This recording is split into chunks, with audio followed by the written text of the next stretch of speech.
Good morning, children.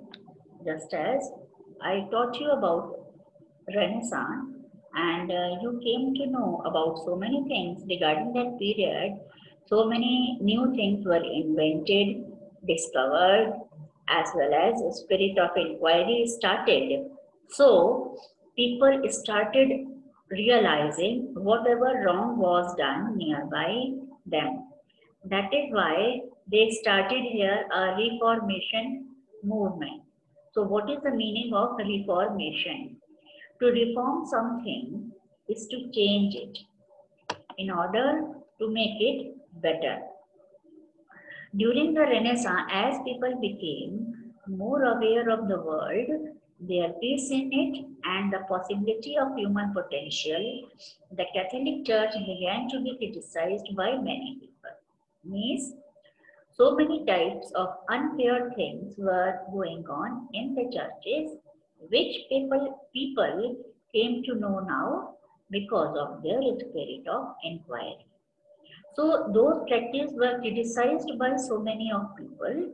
These people thought the Catholic Church should be reformed, means some changes should be done in this Catholic type of church. So a new movement was started because they started protesting against the church. So the name was given the Protestant Reformation. 16th century European movement for religious reform that led to the foundation of churches that rejected the authority of the Pope. So what is the Protestant Reformation? Name given to the religious reform movement. Means reform means changes on the basis of religion that divided the Western Church into Catholic and the Protestant group. Protestant group, I told you, the people, those who protested against the previous thing, but some people were there, those who were still with the previous things, they came under Catholic churches. Prior to Reformation, all Christians were Roman Catholic. Roman Catholic Church criticized for abuse of power, corruption. Martin Luther wanted to get rid of this abuse and restore people's faith in church. In the end, reformers established their own religions. Christian humanities wanted to reform church. They believed through reason and studying the classics, one could become more pious, like Christ. Desiderius Erasmus, father of Christian humanism, he suggested reforming from within the church. Means we should not leave all the old beliefs, but we have to bring little bit changes among them. So what are the causes? First is the Renaissance, the new learning. The Renaissance engendered a spirit, inculcated a spirit of inquiry, developed a critical attitude of mind, and broadened the mental outlook of man. It encouraged original and independent thinking on scientific lines. The people now began to question the authority of the Pope and criticize the corrupt practices and rituals and the immoral life of the clergyman. Then comes heavy burden, financial burden of the church. Besides realizing taxes, the popes began to adopt other means to collect funds.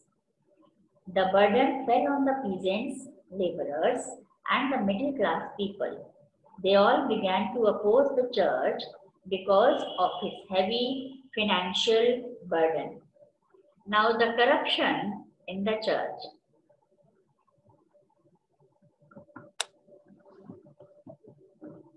Now, the corruption in the church means different types of practices which were going on, which made the people dissatisfied. Just as clerical offices were no longer given to the deserving men, but were sold for money. This evil was known as simony. Second was, according to the corrupt practice of plurality, a clergyman could hold more than one church. They behaved like feudal lords and exploited the masses. A clergyman of any state was required to pay his first year's income to the Pope as annex or first fruit. This was the third one. The fourth is the Pope sold various kinds of pardon certificates such as indulgences, absolutions, or dispensations to save the people from sins, crimes, or fire of hell. Now the ruler's resentment means the kings also were not satisfied because so much donation was given by them, whereas they were not getting anything regarding their benefits. Movements against the church. It means that the people, those who wanted to fight against the churches, now rulers of many European countries, just as England, Germany, etc., and many of their subjects now began to regard the Pope as a foreigner. Why? Because they realized that the money which was given in the form of taxes was not used for their benefits, but the popes, the fathers, they were leading luxurious life. They objected to an international church. They wanted a church free from all the control of the foreign popes. Now comes the major or the most important part of this causes, that is immediate cause.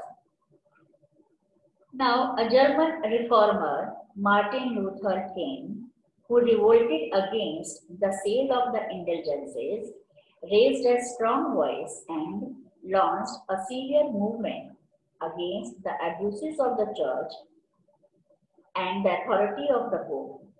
This was known as the immediate cause of the Reformation. Now, contributions of Martin Luther. The credit for starting Reformation goes to Martin Luther, just as I told you. As a professor of theology at the University of Wittenberg in 1517, he was stunned to see the level of corruption in the churches. They bought the indulgences by paying heavy amounts to the church. Luther wrote his objections against the sale of indulgences in 99 theses, means 95 points were written in that one. The Roman Emperor Charles V asked Luther to defend his case before a grand diet hall held at Worms, known as Diet of Worms. Here Worms is a name of a place.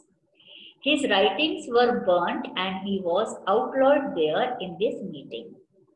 This movement came to be known as Protestant movement and found wide acceptance because slowly people came to realize that this type of correct practices all had faced earlier. His followers said it Lutheranism also, and it was recognized as a legal form of Christianity. Now, what happened?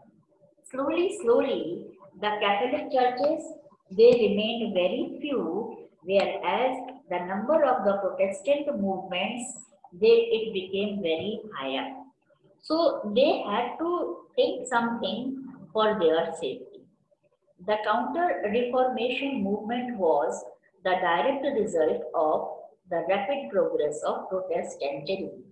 The Catholics started the Counter-Reformation movement to arrest the popularity of Protestantism, to reform the Catholic Church by weeding out, means throwing out corruption and abuses, to bring back the lost sheep glory to its fold and to save it from extinction. This much is clear, I think. The uniformity in doctrines, dogmas, and rituals also came to an end. Mercantilism, or keeping balance of trades in one's own favor, was also encouraged and developed. Here, Reformation proved a fatal to the influence authority, power, and prestige of papacy because it exposed the weakness and abuses of the church. On the other hand, it promoted the spirit of nationalism and strengthened absolute monarchies. The Act of Supremacy in England and the Peace of Augsburg in Germany led to the establishment of national churches and later on to the nation states. Prussia, Russia, France, and Austria, etc., rose as strong nation state. So, my dear children, here your chapter is complete. Please go through it properly. Thank you.